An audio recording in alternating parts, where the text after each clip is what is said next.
She'd been reading to him for 6 months, every night, 11 p.m. to 7 a.m. The graveyard shift. While the rest of the ICU slept, she sat beside his bed and read Pride and Prejudice, The Count of Monte Cristo, Jane Eyre, stories about people who fought their way back from impossible situations. She told herself it was therapeutic, that coma patients could hear, that her voice might be the thread pulling him back to consciousness. The truth? She just couldn't stand the silence. Couldn't stand watching Adrian Marchetti. Brilliant, impossible, infuriating Adrian Marchetti lie there like he was already gone. He'd been her boss for 2 years before the accident. CEO of Marchetti Industries, self-made billionaire. The kind of man who ran board meetings like military operations and expected perfection from everyone around him, including his executive assistant, especially his executive assistant. She'd hated him and admired him in equal measure. And now he was this. A body on a ventilator. Brain activity present but unresponsive. Locked-in syndrome, the doctor said. Or maybe deep coma. They didn't know. So she read, and he never moved, never blinked, never showed any sign he could hear her, until the night the assassins came. Until the moment she felt his hand, cold, weak, impossible, close around her wrist, and heard him whisper her name. Elena, run. This is the story of a woman who read stories to a silent man. And the night he proved he'd been listening all along. 6 months earlier, Elena Reyes had been Adrian Marchetti's executive assistant for 2 years. 2 years of impossible schedules, unreasonable demands, expectations so high she'd cried in the bathroom more times than she'd admit. But she'd stayed, because beneath the impossible exterior she'd seen something else. The way he remembered every employee's name, the scholarships he funded anonymously, the fact that he worked harder than anyone in the building and never asked anyone to do something he wouldn't do himself. He was brilliant, driven, absolutely maddening, and she might have been a little bit in love with him. Not that it mattered. Men like Adrian Marchetti didn't see their assistants as anything except efficient machines. Then came the accident. He'd been driving home from a late meeting. Truck ran a red light. T-boned his car on the driver's side. He'd been rushed to surgery. 3 broken ribs. Collapsed lung. Severe head trauma. He survived the surgery, but he didn't wake up. Days turned into weeks. Weeks into months. The board wanted to declare him incapacitated. Take control of the company. His sister, his only family, refused. Hired round-the-clock care, private ICU room. The best neurologists money could buy. They all said the same thing, brain activity present but unresponsive. Could be temporary, could be permanent. No way to know. Elena had visited every day at first, brought files he'd never read, updates he'd never hear. Told herself she was being professional, keeping him informed. The truth? She couldn't stay away. 2 months in, his sister found her in the waiting room. You're here again, just checking in. The nurses say you visit every day. Elena looked down. I know I need to hire a private night nurse. Someone to be with him overnight. Monitor him. Make sure. Her voice cracked. Make sure he's not alone. I'm sure you'll find someone. I want it to be you. Elena looked up, startled. Me? I'm not a nurse. You're the person he trusted most, the one who knows him. His routines, She stopped, please. I can't be here every night. I have 2 kids, a husband. I'm falling apart trying to be everywhere at once. But if you're here, if someone who actually cares about him is here, I do care about him, Elena said quietly. But I don't have medical training. The medical staff handles that. I just need someone to be with him, to talk to him, to make sure he knows someone's there. Elena thought about it, about going home to her empty apartment every night, about lying awake wondering if he was alone in that room. Okay, she said. I'll do it. She started the next week, 11 p.m. to 7 a.m., 5 nights a week. The medical staff did their checks every 2 hours. Otherwise, it was just her and Adrian and the steady beep of the heart monitor. She didn't know what to do at first. Sat in silence, watched him breathe, It felt wrong, voyeuristic. Then she remembered reading somewhere that coma patients could hear. That familiar voices helped. So she started talking about work, about the weather, about nothing. It felt stupid, one-sided. Then one night, desperate for something to fill the silence, she pulled out her phone, started reading the e-book she'd been working through, Pride and Prejudice. She read for an hour, and for the first time in weeks, the silence didn't feel oppressive. It became routine. Every night, she'd settle into the chair beside his bed, pull out a book, physical copies now, her personal collection, and read. At first, she read classics, safe, familiar, the kind of books she thought he might have read in college. But after a few weeks, she started choosing differently. Books she loved, books that had saved her during hard times. The Count of Monte Cristo, about a man who refused to give up. Jane Eyre, about finding yourself in the darkness. The Night Circus, about magic and impossible places. She'd annotate as she went, explain references, share her thoughts. This part always makes me cry, she'd say. The way he realizes she's been there all along, waiting for him to see her. Or, I know you'd hate this character, too impulsive, but that's what makes her interesting.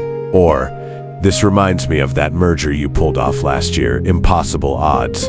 You made it look easy. She talked to him like he could hear, like he was just on the other side of a very thin wall. And some nights she almost believed he could. 4 months in, she noticed something. His heart rate. It would spike during certain passages. Action scenes, emotional moments, declarations of love. The nurses said it was normal. Autonomic responses, meaningless. But Elena started testing it. She'd read a boring passage. HR steady, then an emotional one. HR would jump. It happened too consistently to be random. You can hear me, she whispered one night. Can't you? No response, no movement, just the steady beep of the monitor. But his heart rate had spiked when she asked. 5 months in, she did something stupid. Read him a romance novel. Not the classics, a modern one. Explicit, emotional. She told herself it was about the story, the characters. But really, she wanted to see if he'd react. The scene was intense. The heroine confessing her love to a man she thought would never love her back. Elena read it out loud, her voice soft, intimate, and his heart rate spiked. She stopped reading. Adrian, she whispered, if you can hear me, if you're in there, I need you to know something. Her hand found his, cold, limp. I should have told you before the accident, should have been brave enough to risk it, but her voice broke. I'm in love with you, have been for 2 years. And I know you probably never saw me as anything except your assistant, but I needed you to hear it. Just once. His hand didn't move. His eyes didn't open. But on the monitor, his heart rate jumped and stayed elevated for 3 full minutes. 6 months in, Elena arrived for her shift at 11 p.m. like always. The day nurse gave report. Nothing unusual. Vitals stable. Elena settled into her chair, pulled out The Princess Bride, started reading where she'd left off. She heard voices in the hallway, unusual for this time of night. Then gunshots, distant but unmistakable. Her blood went cold. The door burst open, 2 men in dark clothes, guns drawn. Where is he? Elena stood, positioned herself between them and Adrian's bed. Get out. Move. No. One of them raised his gun, pointed it at her head. Move or I shoot you first. Her hands shook, but she didn't move. You'll have to. The man's finger moved to the trigger, and that's when it happened. Adrian's hand, his left hand, the one closest to Elaine, moved. Slow, trembling, reached out, closed around Elena's wrist. Weak, but deliberate. The men saw it, froze, and Adrian's eyes opened for the first time in 6 months. Unfocused, struggling, but open. His mouth moved, sound came out, barely a whisper. Elena, run. The room erupted. The men lunged forward. Elena grabbed the four-pole, swung it hard, hit one man in the temple. He went down.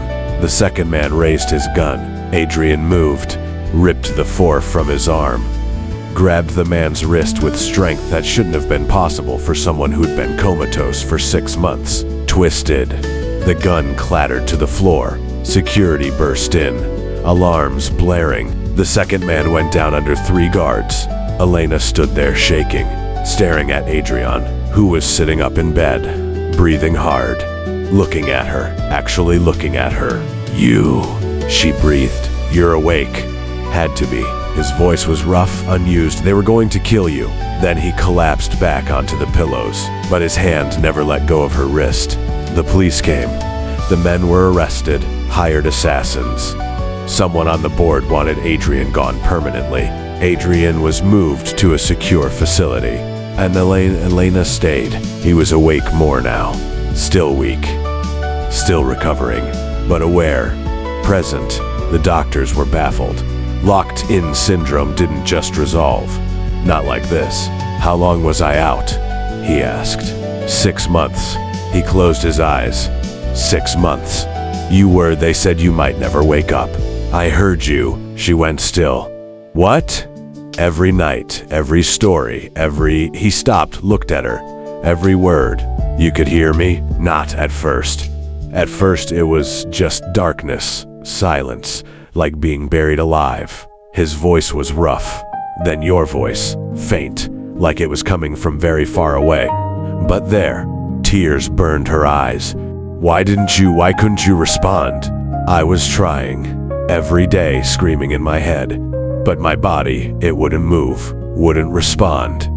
I was trapped." He reached for her hand. "You kept me sane. The stories, your voice. Knowing someone was there. That I wasn't alone in the dark. Adrian, the night you confessed. He stopped. Did you mean it?" Her breath caught. "Yes. Even knowing what a bastard I was to work for. You weren't a bastard. You were exacting. But fair. And you cared even when you pretended not to." He pulled her closer. "I heard every word you said that night. And I was screaming, inside, trying to tell you." His voice cracked. "Trying to tell you I felt the same way." "You what? Why do you think I was so hard on you? So impossible?" He smiled weakly. "Because you were brilliant and beautiful, and I couldn't have you.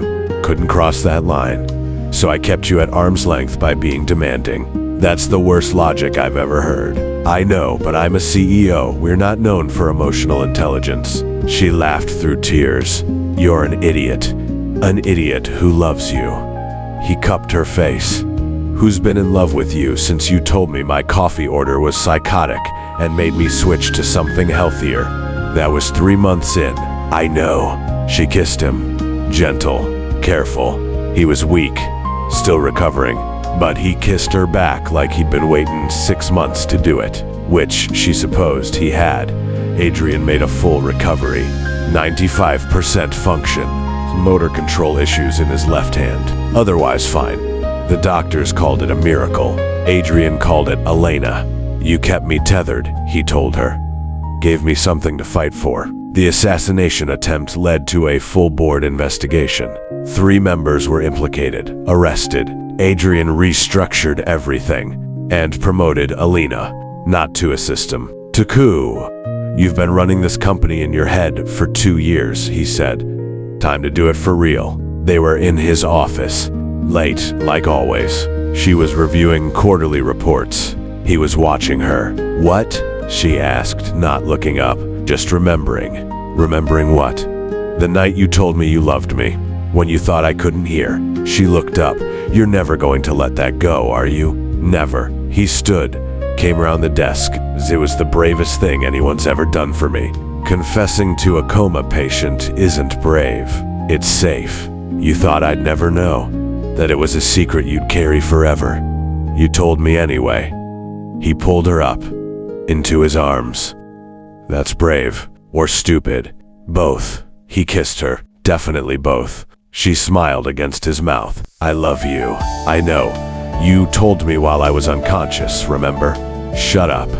He laughed, and she thought about those 6 months. The darkness, the silence, the stories she'd read believing he'd never hear them. The night he'd grabbed her wrist and proved he'd been there all along. Some love stories start with a glance, some with a conversation. Theirs started with her reading to the darkness. and him listening from the other side. She read stories to a man who couldn't move. He listened from a place she couldn't reach. And when the moment came, when she needed him most, he fought his way back. Because love, it turns out, is the strongest lifeline of all.